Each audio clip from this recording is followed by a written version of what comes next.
시청자 여러분 안녕하세요. 태민 경제TV입니다. 태민 종목 분석 오늘은 341번째 시간으로요. 덕산 테코피아를 한번 보겠습니다. 최근 덕산 테코피아가 주가가 튀어오르고 있습니다. 이게 웬일일까? 그 이유를 우리가 한번 고민을 해보는 시간으로 하겠습니다. 그래서 우선 제 카페에 들어오시면요. 네이버 제 카페에 들어오시면 남들은 주식 투자해줄 갭카페에 들어오시면 데일리부터 장중 속보, 종목 리포트, 업종 테마 분석 전부 제가 쓰고 있으니까 들어오시면 큰 도움이 되겠습니다. 자, 종목 리포트 코너 들어가 보면요. 여러 종목들이 나와 있습니다. 여기서 덕산 테코피아 들어가겠습니다. 자, 우선 제가 매일 아침 8시 30분부터 10시까지 유튜브와 카카오 TV를 통해서 개장 방송을 스트리밍 방송하고 있으니까 개장 방송할 때 오늘 장은 이럴 것 같습니다. 개장하는 모습을 보면서 또 이렇게 전개되고 있습니다 하고 알려드리니까요. 참고하시면 도움되겠습니다. 덕산테코피아가 최근에 고개를 드는 이유 제가 한번 우선 제 판단은 이렇습니다.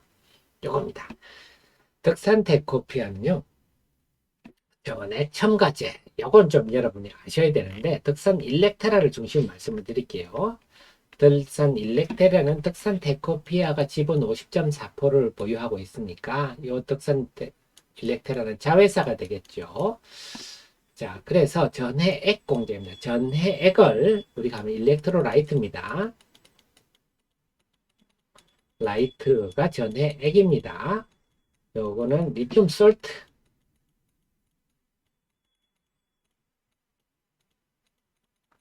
네, 이게 전해질이라고 우리가 해석합니다. 다음 용매, 자, 녹여있죠. 그 다음에 첨가제. 이걸 섞어주는 게 전해액입니다. 그렇군요. 그래서 전해액 대표적인 회사가 엔캠 같은 게 있죠. 덕산 일렉테라는요, 이걸 리튬 솔트와 용매, 첨가제를 섞어주는 회사입니다. 그래서 전해액을 만드는 회사가 의미를 가지려면요, 전해질을 만들든지 아니면 첨가제를 만들어야 됩니다. 그렇지 않고 단순히 섞어주는 것만으로는 수익성은 한계가 분명하다 하는 건데요. 우선 전해액 공장이 3월 말에 1차 공장이 준공됩니다. 공주에. 그래서 아직 물론 제가 이게 공장이 준공됐다는 뉴스는 못 봤는데요. 3월 말에 준공 예정이다. 이게 지금 시기적으로 지금 주가 상승과 맞아 떨어진다 하는 겁니다. 그 인근에 덕산테코피아 공장이 있는데 이것도 설명해 드릴게요. 추가적으로 또 볼게 덕산 일렉트라 미국의 전해 공장 테네시에 이미 테네시에 전에 투자의 한 15%를 보조금으로 받습니다. 조건도 상당히 좋죠.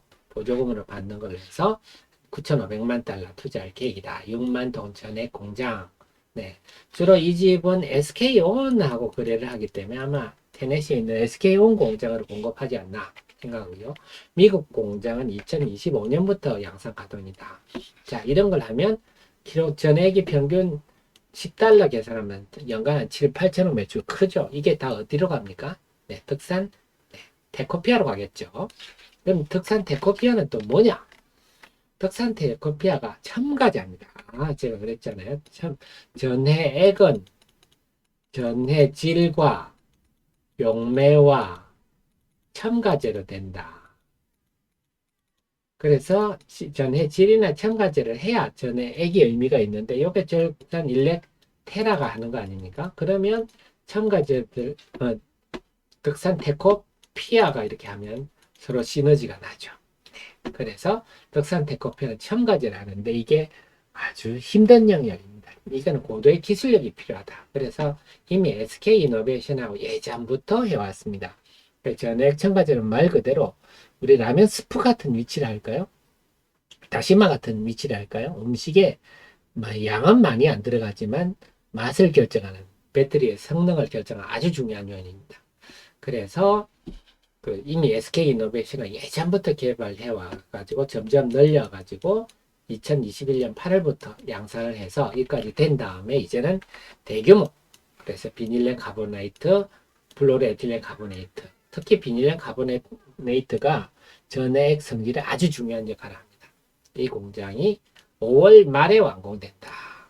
이것도 상당한 호재네요. 요거는 상당한 호재입니다. 그래서 보면 3월에 덕산 전해 액 공장이 공주에 만들어진다 그랬지 않습니까? 공주에. 그다음에 5월에는 네, 전해 첨가제 공장이 만들어지네요. 자, 그러면 결국 이렇게 되면 하반기부터 2차 전지 소재 매출이 본격화됐다. 그러면 이 회사는 이제부터는 2차 전지 소재 회사로 우리가 평가를 해야 되겠습니다. 지금까지는 뭐냐?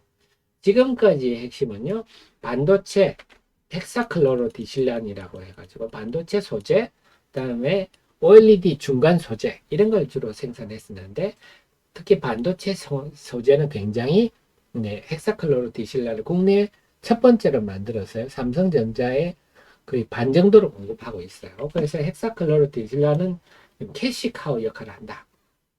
헥사클로로디실란은요, 낸드 공정에 주로 많이 들어갑니다. 그래서 낸드 공장이 이게 고단화되면서 사용량이 점점 늘어나고 있는데 지금은 반도체 업황이 좀 나쁜 상황이라서 이 반도체 부분의 소재는 2023년 상반기는 뭐 좀 고만고만 할 수밖에 없는 상황인데 워낙 독보적인 위치라서 이건 캐시카우 역할을 하고 그러면서 이제 3월부터 준공하면서 이게 뭐 하반기부터 나올 거고요. 자, 그래서 일렉테라의 전액 공장이 매출이 이제 연결 재무제표로 잡히겠죠. 덕산테코피아에. 그리고 덕산테코피아 자체도 네, 5월 말에 전액 첨가제 공장이 완공이 되면은